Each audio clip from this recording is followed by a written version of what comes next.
غمزدہ جو بھی دربار میں آ گیا، شاہ کی وہ نگاہ کرم پا گیا،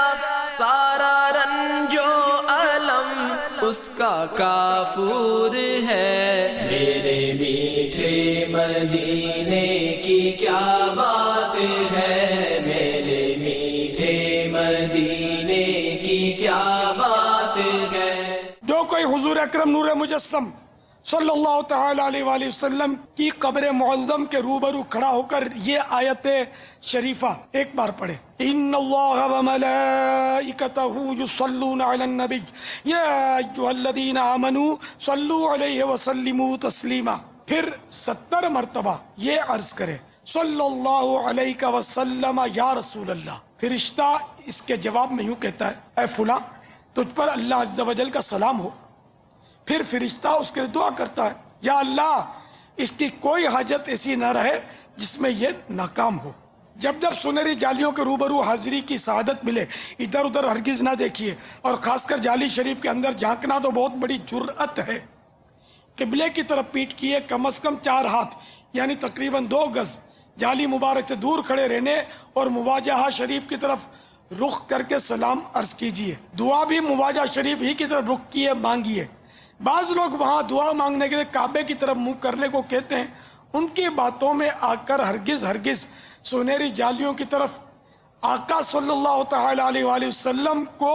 یعنی کعبے کو پیٹھ مت کیجیے۔ کعبے کی عظمتوں کا منکر نہیں ہوں، لیکن کعبے کا بھی ایک کعبہ میٹھے نبی کا روزہ۔ جب آپ مسجد النبوی شریف علی صاحبہ الصلاۃ والسلام میں داخل ہوں تو اعتکاف کی نیت کرنا نہ بھولیے۔ اس طرح ہر بار آپ کو 50,000 نفلی اعتکاف کا ثواب ملے گا، اور ضمناً کھانا پینا افطار کرنا وغیرہ بھی جائز ہو جائے گا۔ اعتکاف کی نیت دل میں رکھتے ہوئے اس طرح کیجئے، نویت سنت الاعتکاف، ترجمہ میں نے سنت اعتکاف کی نیت کی۔ خصوصاً 40 نمازیں بلکہ تمام فرض نمازیں مسجد النبوی شریف علی صاحبہ الصلاۃ والسلام ہی میں ادا کیجئے کہ تاجدار مدینہ راحت قلب و سینہ صلی اللہ تعالی علیہ وآلہ وسلم کا فرمان باقرینہ ہے، جو شخص وضو کر کے میری مسجد میں نماز پڑھنے کے ارادے سے نکلے، یہ اس کے لیے ایک حج کے برابر ہے۔ مکے مدینے کی گلیوں میں تھوکا نہ کیجیے، نہ ہی ناک صاف کیجیے۔ جانتے نہیں ان گلیوں سے ہمارے پیارے آقا صلی اللہ تعالی علیہ وآلہ وسلم گزرے۔ جنت البقیع شریف نیز جنت المعلا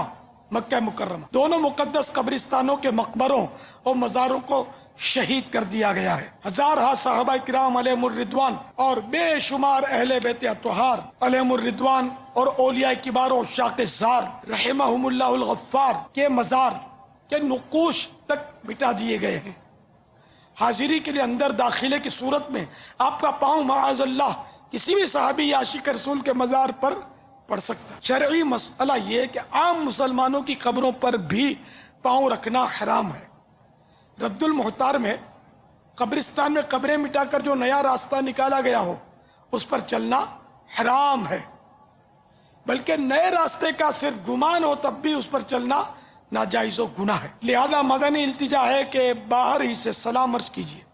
اور وہ بھی جنت البقیع کے صدر دروازے یعنی مین انٹرنس پر نہیں، بلکہ اس کی 4 دیواری کے باہر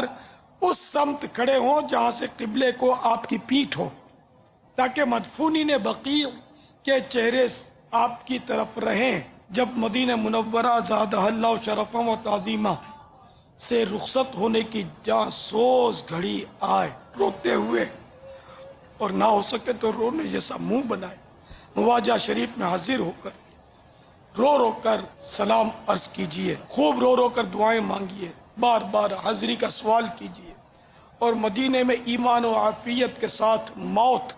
اور جنت البقیع میں مدفن کی بھیک مانگیے۔ بعد فراغت روتے ہوئے الٹے پاؤں چلیے اور بار بار دربار رسول صلی اللہ تعالی علیہ وآلہ وسلم کو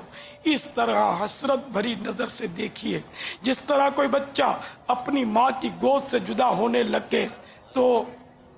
بلک بلک کر روتا، اور اس کی طرف امید بھری نگاہوں سے دیکھتا ہے کہ ماں اب بلائے گی، اور بلا کر شفقت سے سینے سے چمٹا لے گی۔ اے کاش رخصت کے وقت ایسا ہو جائے تو کیسی خوش بختی ہے کہ مدینے کے تاجدار صلی اللہ تعالی علیہ وآلہ وسلم بلا کر اپنے سینے پر انوار سے لگا لیں اور روح بے قرار قدموں پہ نثار ہو جائے۔ ہے تمنا عطار یا رب ان کے قدموں میں یوں موت آئے، جب تڑپ کر گرے میرا لاشا تھام لے بڑھ کے شاہ مدینہ۔ یہاں سنہری جالیوں کا ماڈل ہے، باب السلام سے آنے والوں کے لیے یہ پہلے بڑا سوراخ آتا ہے، دائرہ گول اسی طرح کا سوراخ ہے، تو لوگ اس کو سمجھتے ہیں کہ یہاں سلام عرض کرنا ہے، اور اس کو مواجہ شریف سمجھتے ہیں، نہیں یہاں سرکار کا چہرہ ہے صلی اللہ تعالی علیہ وسلم۔ مس گائیڈ کرنے کی بھی ترکیب شاید ہو گئی ہے، لکھ دیا کہ یہیں سلام عرض کرو، تو یہ خوبصورتی کے لیے بنایا گیا سوراخ۔ تو یہاں سلام عرض کرنے کے بجائے یہاں آئیں گے نا تو یہ جالی مبارک کا دروازہ ہے، باقاعدہ اس پہ تالا شریف بھی لگا ہوا ہے، یہاں اس میں تالا بھی نہیں بنا ہوا، اور دروازے مبارک ہے کہ اس طرف چاندی کا ایک اینگل نما بنا ہوا ہے جس کو چاندی کا کیل لکھا اعلیٰ حضرت نے۔ تو یہ جو کیل ہے نا، یہ اس بات کی نشاندہی کر رہا ہے کہ یہ یوں کر کے اشارہ دیا ہوا ہے کہ یہاں سرکار صلی اللہ تعالی علیہ وآلہ وسلم کا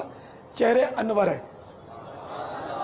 شیخ عبدالحق محدث دہلوی علیہ رحمۃ اللہ القوی نے جذب القلوب میں اسی جگہ کو مواجہ شریف قرار دیا کہ چہرے انور یہاں ہے، اور اعلیٰ حضرت نے بھی انوار البشارہ میں اسی جگہ کو لکھا کہ چہرے انور اس طرف ہے۔ تو یہاں نہیں بلکہ آپ کو یہاں آ کر چہرے انور کی طرف منہ کر کے کھڑا ہونا ہے، اور 2 گز دور، ہاتھ نہیں لگانا ہے، چومنا نہیں ہے، بلکہ اندازاً 4 ہاتھ یعنی 2 گز دور رہ کر آپ کو حاضری دینی ہے۔ حج کے سیزن میں رش بہت ہوتا ہے، کھڑا رہنا بہت دشوار ہوتا ہے، اور وہ بھی اپنی پسند مرضی کی جگہ۔ تو اس کی ایک علامت اور جو پہلے تھی اب بھی ہوگی میرا خیال ہے، عین اس کی یوں سیدھ میں سامنے شاید وہ 4 ہی ہاتھ ہو، بہت بڑا جھومر لٹک رہا ہے، اسی جھومر کے نیچے کھڑے ہو کر مجھے جو یاد پڑتا ہے کہ سرکار اعلیٰ حضرت نے سلام عرض کیا تھا، اور وہیں کھڑے کھڑے کھلی آنکھوں سے سرکار کا دیدار کیا تھا۔ تو اسی جھومر کے نیچے جگہ ملے تو مکہ مدینہ، میٹھا مدینہ۔ ادھر سے کھڑے ہو کر جیسے کوئی حاضری دے گا تو قبلے کو پیٹھ ہوگی اس کی، اور اب کعبے کو جب رخ ہے تو اس کعبے کو پیٹھ کرنی ہوگی، ادب یہی ہے یہاں کا سنہری جالیوں کا، سرکار کی بارگاہ میں حاضری کا ادب یہی ہے۔ اچھا، اب یہاں سلام عرض کر دیا تو اب سلام عرض کرنے بعد تھوڑا سیدھے ہاتھ کی طرف آئیں گے نا، یہ نظر آ جائے گا یہ سوراخ شریف، تو یہاں صدیق اکبر رضی اللہ تعالیٰ عنہ کا چہرہ انور ہے قبر میں، اور پھر یہاں سیدنا فاروق اعظم رضی اللہ تعالیٰ عنہ کا دوسرے سوراخ پر۔ تو یہ دوسرے سوراخ پر سلام عرض کرنے کے بعد اب پھر دونوں کے بیچ میں کھڑے ہو جائیے،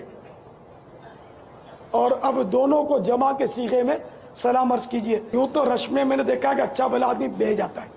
لیکن اگر کوشش کرے نا تو ترکیب بن جائے گی۔ اب مثال کے طور پر اب لوگ کیا یوں آ رہے ہوتے ہیں بھیڑ میں، اور یوں کر رہے ہوتے ہیں، ان کو بیچاروں کو پتہ نہیں ہوتا، تو اب یوں ریلے میں تو بہ جائیں گے آپ۔ تو اس کی صورت یہ ہو کہ آپ اپنے سیدھے ہاتھ کی طرف تھوڑا پریشر رکھیں تاکہ آپ بہیں نہیں۔ جب کھڑے ہوئے نا تو اب جتنا ہو سکے نا پیچھے پریشر کے ساتھ کھڑے ہوں گے نا تو ریلا اس طرف سے نکل رہا ہوگا، اور آپ کھڑے ہو کر سلام عرض کرتے رہیں جب تک کوئی آ کر آپ کو، ہو سکتا ہے کوئی آ جائے دیکھ لے تو وہ آپ کو جانے کا کہہ دے، یوں کر کے بچت ہو جاتی ہے۔ اور یہ سوراخ خوبصورتی کے لیے غالباً بنایا ہوا ہے۔ میرے آقا صلی اللہ تعالی علیہ وآلہ وسلم اور شیخین کریمین صدیق اکبر و فاروق اعظم رضی اللہ تعالی عنہما یہاں تینوں ہستیاں تشریف فرمائیں۔ اب بڑی بڑی نقلی قبریں آج کل وہ تصویریں ملتی ہیں، یہ سب غلط ہے، کیونکہ وہ 5 گوشہ دیوار ہے، 5 کونے والی اندر میں، یہ 5 گوشہ دیوار آج کل کی نہیں ہے، سیدنا عمر بن عبدالعزیز رضی اللہ تعالیٰ عنہ کے دور کی ہے، تو یہ اندر قبروں کی تصویر ممکن ہی نہیں نکالنا۔ یہ چہرے کیوں اتنی فصلوں پر ہے؟ تو جیسے سرکار صلی اللہ تعالیٰ علیہ وآلہ وسلم قبلہ رو لیٹے ہوئے، سرکار صلی اللہ تعالیٰ علیہ وآلہ وسلم کے مبارک شانے، کندھے مبارک کے پاس سیدنا صدیق اکبر رضی اللہ تعالیٰ عنہ قبلہ رو، پھر صدیق اکبر رضی اللہ تعالیٰ عنہ کے کندھے مبارک کے پاس فاروق اعظم، یوں 3 قبریں اندر تشریف فرمائیں۔ یہ سوراخ شریف جو بڑا ہے اس پر مواجہ شریف نہیں ہے، چہرے انور اس طرف نہیں ہے، بلکہ یہ کیل شریف جو ہے نا، یہ اس بات کی علامت ہے کہ چہرے مبارکہ یہاں ہے، یہ عاشقوں کے دور کی بنی ہوئی جالی مبارک۔ غمزدہ جو بھی دربار میں آ گیا، شاہ کی وہ نگاہ کرم پا گیا، سارا رنج و علم اس کا کافور ہے۔ میرے میٹھے مدینے کی کیا بات ہے،